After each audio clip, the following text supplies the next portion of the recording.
Husband है या boyfriend मुझे नहीं पता, उन्होंने फ़ोन उठाया, कहते जी मेरे पास ही वो बैठी हैं, तो आप बोलिए सर क्या बोलना चाहते हो। मैं क्या बाकी जो बात सारी आपको देख ली है न्यूज़ में भी, ठीक है। अभी वो हॉस्पिटल हैं, अभी उनकी थोड़ी हालत ठीक है, आगे बताओ करना क्या है। जब मैं पहुंचा मुझे वहाँ पे पहले एम्बुलेंस का वेट करना पड़ा 4 घंटे, हमें फ़ोन कर करके कोई एम्बुलेंस नहीं 4 घंटे पहुँची।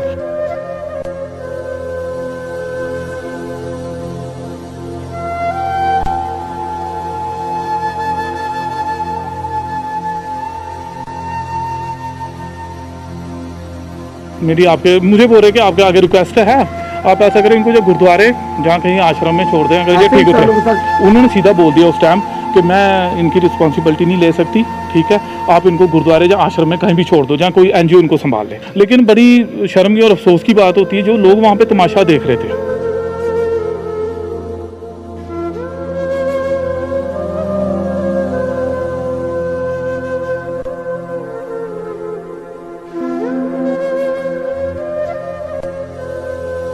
शेम करना चाहता हूँ ऐसे बच्चों को जो अपने माँ बाप को एक रोड के ऊपर छोड़ जाते हैं, किसी भी हालात में हो तो उसको अपनी सेवा देना चाहते हैं। देखिए 1.5 घंटा हमें वेट करना पड़ा इनको, मतलब सांस की प्रॉब्लम शुरू हो गई थी, ऑक्सीजन की वहाँ पे कमी थी। दुनिया भर की बात करें या देश भर की बात करें, बहुत सी ऐसी घटनाएं होती हैं जो इंसानियत को शर्मसार करती हैं। बुधवार की बात करें, बुधवार को तमाम मीडिया चैनलों में एक व्यक्ति जो सेंट पीटर स्कूल के पास बुरी हालत में, बेहोशी की हालत में कह सकते हो, वहाँ फुटपाथ पर लेटे हुए थे। मीडिया ने उसको कवर किया। उड़ान नाम की संस्था है जो आगे आई और उन्होंने उस बुजुर्ग को एम्बुलेंस बुलाकर गवर्नमेंट मेडिकल कॉलेज में दाखिला करवाया। स्टोरी कुछ इस तरीके से है, जो वो बुजुर्ग थे उनकी बेटी ने उनको यहाँ पर दर-बदर करने के लिए छोड़ दिया था। पूरा मामला क्या है शुरुआती दौर से वो भी हम आपको बताएंगे और आखिरकार इनसे हम बातचीत भी करेंगे और जानेंगे शुरुआत से लेकर अभी तक। सर आपका स्वागत है और सबसे पहले सैल्यूट करते हैं हम अपने चैनल के माध्यम से कि आप जैसे लोग अगर यहाँ पर हैं तो इंसानियत वाकई ही जिंदा है और एक तरफ इंसानी शर्मसार होती है जब कोई अपने सगे बाप को ही दर-बदर छोड़ देता है। कहाँ की वो लड़की रहने वाली है और कितने दिनों से वहाँ पर बुजुर्ग जो हैं इस हालत में थे और आपको ये जानकारी कैसे मिली? देखिए 3 दिन वो रोड के ऊपर रहे, ठीक है, वो दिल्ली से चले थे, तो 3 दिन यहाँ पे रहे। सुबह हमें फ़ोन आता है 9 बजे, हमारे जो साथी हैं एनजीओ के और जो बिक्की जी भी वहाँ पे थे, संजीव जी थे, और इन्होंने उनको खाना खिलाया शाम को। और सुबह उनकी हालत ख़राब हो चुकी थी। जब मैं पहुँचा मुझे वहाँ पे पहले एम्बुलेंस का वेट करना पड़ा 4 घंटे, हमें फ़ोन कर करके कोई एम्बुलेंस नहीं 4 घंटे पहुँची।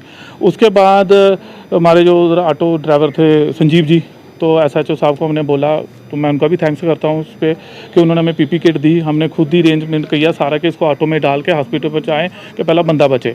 लेकिन बड़ी शर्म की और अफसोस की बात होती है जो लोग वहाँ पे तमाशा देख रहे थे। लोग वहाँ पे जो तमाशा देख रहे थे वो ये बात कह रहे थे कि आप इनको हाथ मत लगाओ कि शायद ये पॉजिटिव होंगे। आपके पास मैं दोबारा से आऊँगा, पहले विक्की जी के पास चलता है। विक्की जी, आप ऑटो यूनियन के प्रेसिडेंट भी रह चुके हैं। इन्होंने जो बुधवार के बाद किया, कुछ मीडिया चैनल दिखाया भी और कुछ हम जानने की कोशिश भी करेंगे। जो वहाँ के ऑटो ड्राइवर थे उन्होंने आपके साथ अप्रोच कैसे की? वो तो 3 दिन वहाँ पर बुजुर्ग को छोड़ के चले गए थे। कौन थी महिला? दिल्ली की रहने वाली थी? कहाँ की रहने वाली थी? और क्या उसने कहा कि मुझे कोई ज़रूरत नहीं इसकी? देखिए, मैंने जो वाक़या पूरा जो वाक़या देखा था बहु न्यूज़ के माध्यम से ही मैंने देखा है। और जब मैंने ये सारी घटना देखी और हमारी उड़ान वेलफेयर ट्रस्ट, इसका मैं सदस्य हूँ और मैं बहुत ही खुशकिस्मत हूँ कि मैं इनकी ट्रस्ट का सदस्य हूँ। तो बहुत ही बुरा हालात है इस समय और मैं शेम करना चाहता हूँ ऐसे बच्चों को जो अपने माँ बाप को एक रोड के ऊपर छोड़ जाते हैं। हमारे पास ये भी जानकारी है कि वहाँ के जो ऑटो ड्राइवर्स थे उन्होंने ये भी कहा, आप कहाँ के रहने वाले हो, आपने कुछ खाना है, दवाइयाँ चाहिए, हम आपको मुहैया करवाते हैं, आपने कहीं जाना हम आपको छोड़ आते हैं। देखिए, ये हमारे जे.एंड.के की बहुत ही एक बड़ी बात है कि हमारे जो जे.एंड.के के लोग हैं, कोई भी हो इंसान, उसको अच्छे तरीके से पूछते हैं और उसको किसी भी हालात में हो तो उसको अपनी सेवा देना चाहते हैं। जी, तो मैं आपके पास आता हूँ सर दोबारा से। बुधवार से पहले जो है ऑटो ड्राइवर जो वहाँ पर मौजूद थे उन्होंने कहा कि आपको जो सेवा हो सके हम कोशिश करेंगे अपनी तरफ से, अगर आपने कहीं जाना है, तो वो बोलने की हालत में नहीं थे। उसके बाद आप आगे आए, एम्बुलेंस को 10 बार 20 बार फ़ोन किया, एम्बुलेंस वहाँ पर पहुंची, उसके बाद क्या हुआ? देखिए, जब एम्बुलेंस पहुंची उसके बाद हमने इनको एम्बुलेंस में डाला। मैं भी साथ गया बख्शी नगर और बाकी साथी भी आस पास से पहुँचने शुरू हो गए वहाँ पे। जब मैं बख्शी नगर हॉस्पिटल के अंदर इनको लेके गया, खुद स्ट्रक्चर के ऊपर डाला मैंने, कोई हाथ डालने वाला नहीं था, साथी बाद में पहुँचे। उसके बाद सीधा मैं ना इमरजेंसी लेके गया अंदर, इतना रश था वहाँ पे।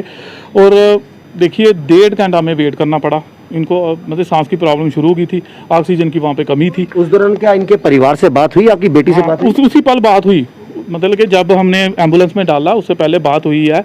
उन्होंने सीधा बोल दिया उस टाइम कि मैं इनकी रिस्पॉन्सिबिलिटी नहीं ले सकती, ठीक है, आप इनको गुरुद्वारे या आश्रम में कहीं भी छोड़ दो, जहाँ कोई एनजीओ इनको संभाल ले, ठीक है। उसके बाद अफरा तफरी पड़ी हुई थी, हमने सोचा पहले इनको बचाओ, बाद में बेटी से बात करते हैं। तो जब हम हॉस्पिटल पहुंचे 1.5 घंटा में वहाँ पे वेट करना पड़ा, ऑक्सीजन नहीं मिली, बेड खाली नहीं था। और जब हमारे साथी सारे वहाँ पे पहुँचे, मैं इमरजेंसी के अंदर गया, वहाँ पे जो साथ में एक बेड में बुजुर्ग थे उनकी डेथ हो गई, तो वो बेड खाली हुआ, हमने फटाफट इनको लटाया, उनको भी उठाया वहाँ से। उसके बाद इनका ट्रीटमेंट सारा शुरू हुआ रात को। तो उसके बाद हमने रात को मैंने फ़ोन भी किया, मैंने फ़ोन किया, इनके जो लड़की थी उसके जो हस्बैंड है, जो बॉयफ्रेंड मुझे नहीं पता, उन्होंने फ़ोन उठाया, कहते जी मेरे पास ही वो बैठी हैं, तो आप बोलिए सर क्या बोलना चाहते हो। मैं कहा बाकी जो बात सारी आपको ने देख ली है न्यूज़ में भी, ठीक है, अभी वो हॉस्पिटल हैं, अभी उनकी थोड़ी हालत ठीक है, आगे बताओ करना क्या है। आप इधर जम्मू आओ, जहाँ आपका कोई रिश्तेदार है वो आके इनको देखें। कहते हम आप ऐसा करो, मेरी आपके मुझे बोल रहे कि आपके आगे रिक्वेस्ट है, आप ऐसा करें इनको जो गुरुद्वारे जहाँ कहीं आश्रम में छोड़ दें, अगर ये ठीक इंसानों के साथ क्या होना चाहिए जो अपने जिन माँ बाप ने उनको पाल पोस के बड़ा किया, इस लायक बनाया कि वो सोसाइटी में खड़े हो सके, 4 लोगों के सामने इज्जत उनकी बन सके, 4 कपड़े, वो सब कुछ भूल गए और अपने पिता को इस तरह मरने के लिए छोड़ दिया। वही तो बात मैंने उनको बोली। फिर जब मेरी ये बात उन्हें बोली गुरुद्वारे में छोड़ दो कहीं भी, ठीक है, तो उसके दोपहर को 11 साढ़े 11 में फ़ोन आता दोबारा, कहते हैं भैया जी आप मुझे बताएं ये पॉजिटिव है या नेगेटिव है। मैं कहा यार ये नेगेटिव है, पॉजिटिव वाली कोई बात नहीं है। मैंने रिपोर्ट की उनको सेंड भी किया। फिर उसके बाद मैंने उनको बोला मैं आपकी वीडियो कॉल करवा देता हूँ, अगर आपने बात करनी है। कहते नहीं जी हमने बात नहीं करनी है, आप इनको छोड़ दो। फिर मैं तात्पर्य उनको जरूरत ही नहीं है, जरूरत ही नहीं है। उसके बाद मैंने अंकल को रात को पूछा, तो अब उनको थोड़ी थोड़ी होश है थी, तो ज़्यादा बात तो मैं कर ही नहीं सकता, तो मैंने उनको पूछा कि आपको घर से कैसे किया। बुधवार रात की बात है, हाँ बुधनी वीरवार की, हाँ वीरवार की। मैंने उनको पूछा रात को, मैं क्या अंकल आपको क्या प्रॉब्लम हुई। कहता मुझे सीधा बोला मैं बेटी ने निकाल दिया। मैंने पूछा बेटी से बात करनी, कहते नहीं बेटी ने निकाल दिया। और जब ये उन्होंने बात बोली तो फिर मैंने फ़ोन काट दिया। मैं उनको बताना चाहता था, तो मैंने कहा ये सुनो आपका जो सच, आप कुछ बोलते हो, इधर ये पापा आपके कुछ बोल रहे हैं, मैं छोड़ो चलो सुबह हम आपको बताते हैं आगे की क्या इनकी हालत है। बिल्कुल। तो उसके बाद देखिए अब हमने तो पूरी कोशिश की, हमने उनको मेडिसिन भी पहुंचाए हैं, कपड़े भी हम, भगवान को कुछ और मंजूर था, शायद कुछ और मंजूर था, हमने तो कोई कसर नहीं छोड़ी किसी चीज़ की वहाँ पे। तो अभी जब सुबह पता चला कि उनकी डेथ होगी तो मैंने उनको फ़ोन किया लड़की को, तो मुझे उस टाइम बड़ा रोना आया कि मैं इस लड़की को क्या बोलूँ। अब हर बंदा औरत की रिस्पेक्ट करता, हम भी इज्जत करते हैं। हालांकि जीते जी तो नहीं आप ख्याल रख सके, लेकिन मरने के बाद अंतिम संस्कार तो कर दीजिए। हाँ वही मैंने उनको बोला, मैं कहा चलो छोड़ो सब जो बातें हो गई हैं, तो अभी उनकी डेथ हो चुकी है, वो पूरे हो चुके हैं, तो बताओ आगे आपने जम्मू आओ तो उनका जो संस्कार है उनकी आत्मा को भी शांति मिलेगी। बिल्कुल। तो उधर से आगे से बोलते हैं अभी हम देखते हैं, जम्मू आ नहीं सकते हैं, तो आप जब छोड़ने आना था तब आ सकते थे, नहीं हम जम्मू नहीं आ सकते। उसके बाद फिर उन्होंने फ़ोन काट दिया, कहते जी मैं घर जाके, जो उनका लड़का उसने ये बात बोली, कहता मैं मैडम से बात कराता हूँ आपकी। मैं ठीक है, मैंने फिर फ़ोन किया, कहते जी मैडम अभी सो रहे हैं, वो अपनी फ्रेंड के साथ कहीं गए हुए हैं घूमने के लिए। इतना घोर कलयुग चल रहा है और आप साफ तौर पर देख सकते हैं जिस तरीके से भी आपने पूरी कहानी सुनी, और सच में दिल पसीजता भी है और शर्म आनी चाहिए ऐसे लोगों को जो समाज में हैं, जो अपने माता पिता को दर बदर के लिए छोड़ देते हैं। चलो ठीक है, जीते जी आपके कोई ग्रजिश रहे होंगे, लेकिन माँ बाप के साथ ऐसे कौन से ग्रजिश है जो बाप को आपने ऐसे मरने के लिए छोड़ दिया, और जब उसकी मृत्यु होगी तो उनका अंतिम संस्कार के लिए भी आप उनकी बॉडी लेने को तैयार नहीं है और कह रहे हैं आपने जो करना कर लीजिए, और कोई ना कोई बहानेबाजी। मैडम सो रही है, उनकी खुद की बेटी सो रही है जिसके पिता का देहांत हो चुका है। उसके बाद अभी हॉस्पिटल से आपकी क्या बातचीत हुई है? अभी मेरी पहले बात हुई उनके फ़ोन के साथ, अभी लड़के के साथ, तो मैंने उनको बोला मैं एक बार मेरी लड़की से बात कराओ दोबारा। मैंने काफ़ी प्रेशर डाला उनके ऊपर, बात कराओ।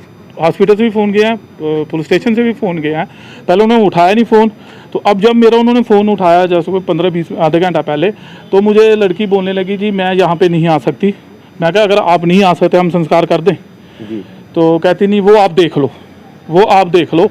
लेकिन हम ये चाहते हैं कि हमारी जो एनजीओ ने यही डिसाइड किया है, हम शाम तक वेट करेंगे, अगर वो रिस्पांस देते हैं ठीक तो हम उनका सुबह संस्कार करेंगे।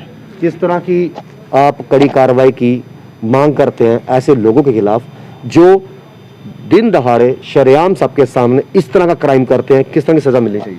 देखिए, मैं तो ये चाहता हूँ, दिल्ली पुलिस के अपील करता हूँ कि इस लड़की के खिलाफ FIR होनी चाहिए और सख्त से सख्त सज़ा मिलनी है और ऐसे लोगों को जूते मारने चाहिए। ये जूतों के लायक भी नहीं है जो अपने माँ बाप को मरने के लिए सड़कों पे छोड़ दी, जब मर गए तब भी नहीं पूछ रहे हैं, तो ऐसी औलाद का क्या फ़ायदा है। और ये बड़ा गलत मैसेज आता है, कल को और भी कोई करेगा, कल को कोई भी कर सकता है, माँ बाप के साथ कोई भी कर सकता है, लेकिन ये होना नहीं चाहिए। उस लड़की के खिलाफ कड़ी से कड़ी कार्रवाई होनी चाहिए। हम यही कह रहे हैं कि जम्मू में भी हमने बोला कि इसके खिलाफ कंप्लेन होनी चाहिए रजिस्टर, कि कल को कोई बंदा ऐसी हरकत ना करे। अगर आज शाम तक कोई रिस्पांस वहाँ से नहीं आता तो क्या आपकी यहाँ पर पुलिस विभाग से या मेडिकल विभाग से बात होगी है कि हम लास्ट रिचुअल जो है, आखिरी अंतिम संस्कार वो हम करेंगे? हाँ, वो हुई बात, हमारी SHO साहब से भी बात हुई है और अभी पोस्टमार्टम चल रहा है, क्योंकि रश काफ़ी है वहाँ पे। तो जब भी हमें रिपोर्ट आती है उसके बाद हम इनका संस्कार करेंगे। हम थोड़ी अब सड़कों पे छोड़ देंगे उनको। जितने भी लोग हमारे साथ जुड़े हैं, प्लीज़ एक बार इन महान लोगों को सैल्यूट जरूर कीजिए। जहाँ पर इंसानियत शर्मसार होती है तो इस तरह के इंसान भी इस दुनिया में हैं जो इंसानियत के नाते गैरों के लिए भी इतना कुछ कर जाते हैं, और अपने क्या कर रहे हैं, बीच रास्ते में मरने के लिए अपने पिता को छोड़ दिया। जब छोड़ने आना था तब दिल्ली से जम्मू का सफ़र बड़ा पास लग रहा था, अब जब अंतिम संस्कार करना है तो इनको कहते हैं कि आपने जो करना कर लीजिए, हमारा आना मुश्किल है। कैसे नजरें मिलाते होंगे अपने आप से। आखिरकार एक दिन जिंदगी में उनके भी ये आएगा जब उनके अंतिम दिन बाकी रह जाएंगे। कोई जब उनके साथ इस तरह का व्यवहार करेगा तो क्या बीतेगी, शायद अपने आप पे बीते तो मालूम चलता है। लेकिन सवाल आप पर छोड़कर जा रहे हैं और आप कमेंट बॉक्स में राय जरूर दीजिएगा कि इस तरह के लोग जो हैं क्या सोसाइटी में रहने के लायक हैं और किस तरह का दंड जो है उनको मिलना चाहिए। बाकी ये तमाम अपडेट्स के जुड़े वॉइसेस के साथ शाम शहर राहुल खत्री, वॉइसेस के लिए। कभी बेड सोने के अलावा खेल का मैदान होता है, खाने की मेज पर खाने के अलावा अपनों का साथ होता है। इसीलिए तो हम कहते हैं कि एक मकान घर तब बनता है जब वो KS फर्नीचर से सजता है।